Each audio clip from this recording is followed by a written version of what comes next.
All right, so I want to talk in this video about negative beliefs, negative realities, negative circumstances, negative experience in general, the whole overarching negativity, the thing that tells you, hey, I don't want to be doing this, all right? That little churning feeling within yourself that says, whoa, I don't like that, right?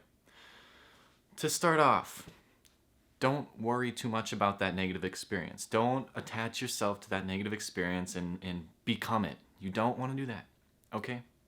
So what do? Release it, okay?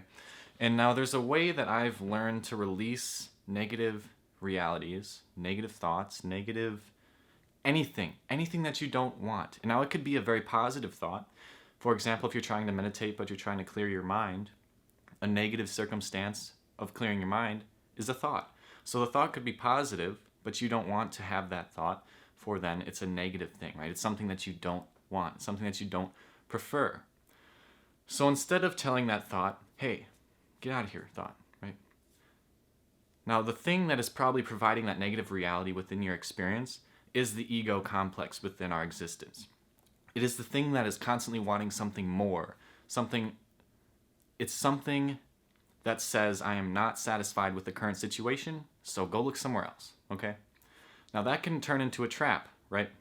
It turns into you sitting on your couch and saying, oh, I wish I could be doing this right now. I wish I could be doing that right now. And then you go do it and you're like, not satisfied. I wish I could be doing this right now. I wish I could be doing that right now. So you get into these thought loops, all right? Think about that whole thought loop and think about the meditation experience. And now you want to release this thought loop, or it could be, again, something even more simple, just one random thought within your meditation experience when you're not trying to have thoughts. Instead of giving the ego complex the power by saying, hey, get out of here, man. By presenting yourself with negative experience, by saying, I don't want you here, by saying leave, by saying goodbye with that intent, with the experience, with the emotion of a negative dissatisfaction of that whole experience, of the negative experience, of the thing that you don't want.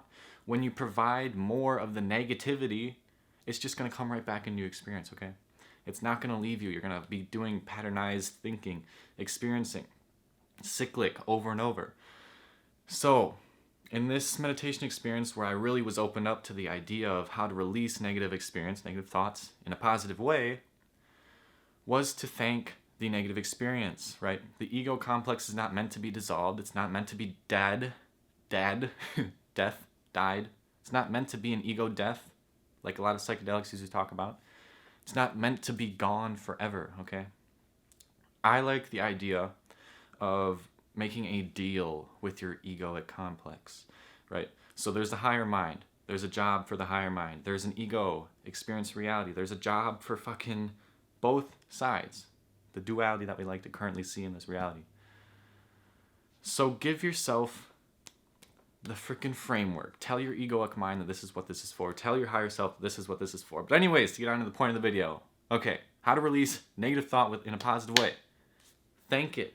Thank the negative reality for being there, because it is a necessary part of your structure as the whole entity within this third dimension, within the complex of this fractal, right?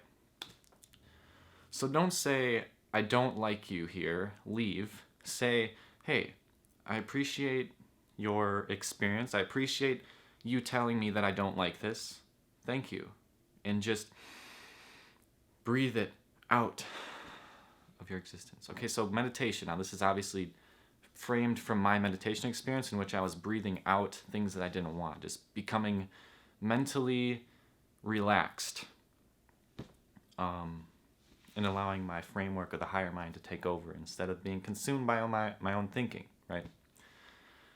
So that's what I really like to do, okay? And I suggest you to become friends with your egoic mind, to become friends with the negative circumstances. You don't have to be negative to the negative, right? Fighting fire with fire, that's like the common association. Oh, you can't fight fire with fire. So say thank you. Say thank you to the negative reality and say, hey, I appreciate that you're telling me that I don't like this. Okay, so I'm not going to do that anymore. Okay, I'm not going to do that anymore. And the negative reality will dissolve. Let yourself experience the negative reality for just the instant of its experience. for just that instant and let it be gone. In just the instant of it letting be gone, okay? Just let it go. It doesn't have to be held on to. If you think you just went through a breakup and all of a sudden, like this magic, somehow my words worked for you, and like magic, you're releasing your pent up energy that lasted 3 months and you've been depressed for months at a time, and all of a sudden it works, and in 2 minutes you feel like you're renewed. Don't feel like you have to go back and experience the negative realities. Don't feel like you should be feeling a certain way. And that could happen with ego, okay? But also remember this one. The negative experience will likely come back around again and show you, hey, are you ready to really move on? Okay? This was here before, you said you didn't want it and you moved away from it. Okay, now we're going to show you in a couple days if you really did move away from it, if your mind has actually changed, if your heart's changed, if your pathways changed. So we present you again with the opportunity of negativity. Are you going to start experiencing that negative reality? Or are you going to release it again? Now, usually after that, weight off your shoulders. It's gone. If it's really purely out of you, it's all fun and games. But that's why there's this relapse occurrence, right? Things continue to cyclically enter our lives if it needs to be. If we need to experience it, if we need to really diverge from a pathway, it's gonna make sure. Okay, I'm like half burping. It's gonna make sure, life is gonna make sure that you're actually going in the way that you wanna be going. Because shit isn't just random, alright? Shit's not just random.